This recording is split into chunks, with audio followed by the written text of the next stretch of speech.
might be to prevent government corruption. Well, that's an easy one.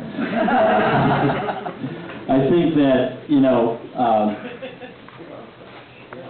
Shakespeare once said, truth loves, out with the truth loves open dealing, you know, and that's really key. Illinois has some of the most lax campaign disclosure and campaign contribution rules in the United States. That's a problem that we're not going to be able to fix at the city council level. They've taken some strides in the past few years to work on things like personnel management, people signing in and making sure they use the hand thing so that someone else can't sign them for them. But I think that from the perspective of Rogers Park's alderman, the best thing that we can do locally is to be very careful about what we do here locally. Not accepting campaign contributions from developers or people seeking liquor licenses or people seeking zoning changes is a great step, I think, in the right direction. The bottom line is, if we want good ethics, I mean, we can all, and I'm sure everyone up here will, we can all promise not to hire our family members, we can all commit to not taking bribes, but the bottom line is the current system has resulted in a great deal of influence, and a lot of that influence favors those with money.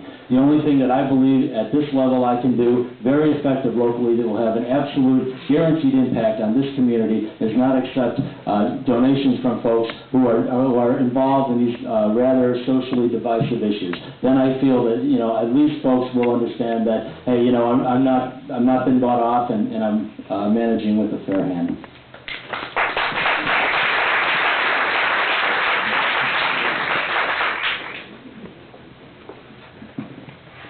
I have a 1-year-old at home, so I'd have to be an alderman a long time before I'd be able to hire her in the alderman's office.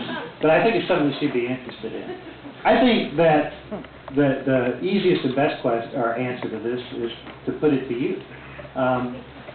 I urge you to elect honest people to serve in the alderman's office. I believe very strongly that the alderman's office should be as transparent.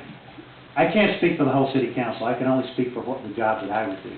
I'm going to let you know the business of the community from the very beginning of when that business starts to the very last step. We have community meetings. It's not going to be meetings to rubber stamp a process that's already in place because it's already been taken care of. We're going to talk about what's being planned first, and then we'll come back later and we'll talk about how that plan is going to be implemented. I think that's an important step.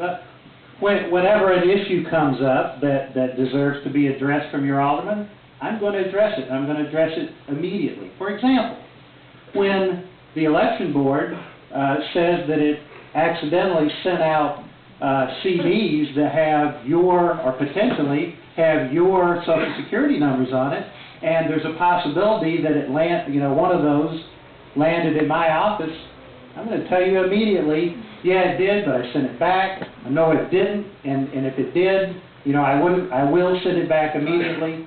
But I think that's an example of something that will, show transparency.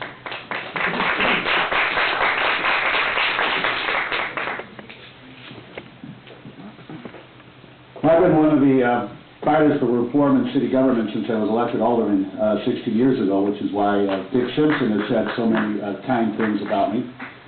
The thing that one of the legislative measures that I was very proud to be responsible for getting enacted in the city council is the whistleblower ordinance, which provides additional protections to city employees and taxpayers who blow the whistle on political corruption, and gives those individuals the opportunity to file a lawsuit on behalf of the city's taxpayers to recover any damages that a wrongdoing contractor or city employee receives, any of the misbegotten gains. I've also been a very, very strong and vocal supporter of the Shackman Decree, which prohibits political hiring and firing. The mayor is in court right now with his law department attempting to overturn that decree. I think that's wrong. I think that sends a bad message, given all of the press reports we've seen about corruption in city government. I think the Shackman Decree should be kept in place, and should be kept in place as it is today. And finally, I have put into place, ever since I've been alderman, a very transparent process. No zoning change occurs in this neighborhood without it being reviewed by my zoning advisory committee, which includes representatives from the organizations that are sponsoring this debate today. We have community meetings on every issue that comes before us. There are no rubber stamps. We have this transparent process, and it is the best assurance to ensure that no one engages in any political corruption is a transparent process. I got a bridge for sale. This is one of the primary reasons that I got involved and running for alderman. One of the key reasons. And let me tell you why. I've said over and over again. Remember what I said before? Actions, not words, right? This is what my children taught me as a parent. It's actions that affect, not words. Well, let me tell you something here, and I'm going to tell you this tonight, and I'm making a promise. Politician making a promise, but I'm not a politician. I have said over and over again that you don't need to change legislation in order to get ethics in government. All you need to do is change personal behavior. What is the big deal here? Well, let me tell you something. Campaign contributions, yeah, this is the wild, wild west, the state of Illinois is. But I'm making a promise to you tonight. When I am up for re-election in 4 years, when I'm up for re-election, I am setting a cap, $50,000. And you know what? I'm not only not going to take money from developers, I'm not taking money from anybody. I'm funding my own campaign. I'm taking money out of the salary, which we just got a boost in, and it's going into my campaign fund. And if anybody wants to give money to the Don Gordon campaign, they can go to the Park District here, give money to Mary Hopkins for programs here. They can go to our schools, give money for programs, for books and programs for our kids. Not one penny. I'm making you that promise tonight. Thank you very much.